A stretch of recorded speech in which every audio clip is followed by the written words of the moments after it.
Breaking news! Ang PBBM foreign trips ay nagbunga ngayon. Nagtatrabaho na ang mga pangakong 14.2 bilyong dolyar Maynila.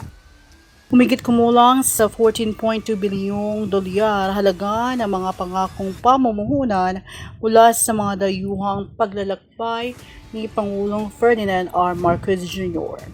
Sa nakaraang 16 na buwan ay nagsimulang lumitaw hanggang December 2023 ayon sa ulat ng Kagawaran ng Kalakalan at Industriya o DTI nitong linggo. Sinabi ng DTI na ang mga pamumuhunan ay nagmula sa 4 na 6 na proyektong nag-ooperate na o nagparehistro sa mga ahensyang nagtataguyod ng pamumuhunan. Ang aming dedikasyon sa pagiging aktwal ng mga pangakong pamumuhunan ay hindi magbabago.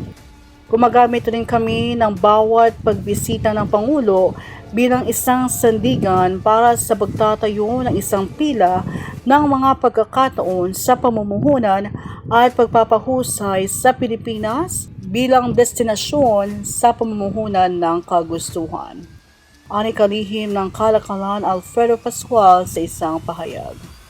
Tinukoy ng DTI na 16 sa mga proyekto ay nasa sektor ng pagmamanufaktura, 10 ay proyekto sa Information Technology at Business Process Management o IT/BPM at 9 ay Renewable Energy.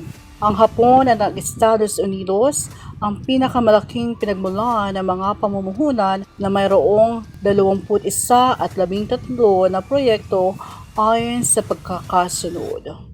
Ang mga dayuhang mamumuhunan ay patuloy pa rin sa mga gawain sa pagpaplano at pre-implementation sa kanilang mga bansa para sa natitirang 102 na proyekto na may kaugnayan sa mga pangakong pamumuhunan na nagkakahalaga ng 58 bilyong dolyar, sabi ng DTI.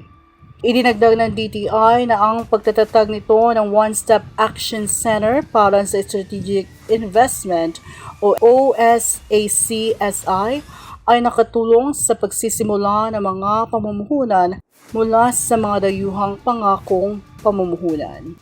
Ang OSACSI ay naglalabas ng pagsang-ayon para sa Green Lane Treatment para sa pamumuhunan na may malaking epekto sa ekonomiya, domestikong industriya at empleyo.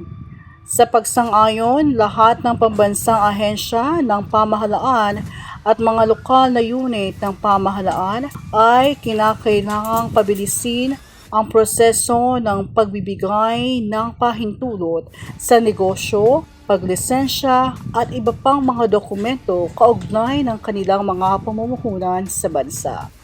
Sinabi ng DTI na ang OSACSI ay nagkaloob ng Green Lane Certification sa 41 na proyekto. 20 sa mga ito ay nagsumite ng kanilang mga pangakong pamumuhunan sa dayuhang paglalakbay ni Marcos. Mateo 6 verse 19 to 21. Huwag kayong mag-impok na mga kayamanan dito sa lupa. Dito'y may naninirang insekto at kalawang, at may nakakapasok na magnanakaw. Sa halip, mag-impok kayo ng kayamanan sa langit. Dooy walang naninirang insekto at kalawang at walang nakakapasok na magnanakaw. For more contents and news like this, subscribe to our YouTube channel and click the notification bell. Thank you and God bless everyone.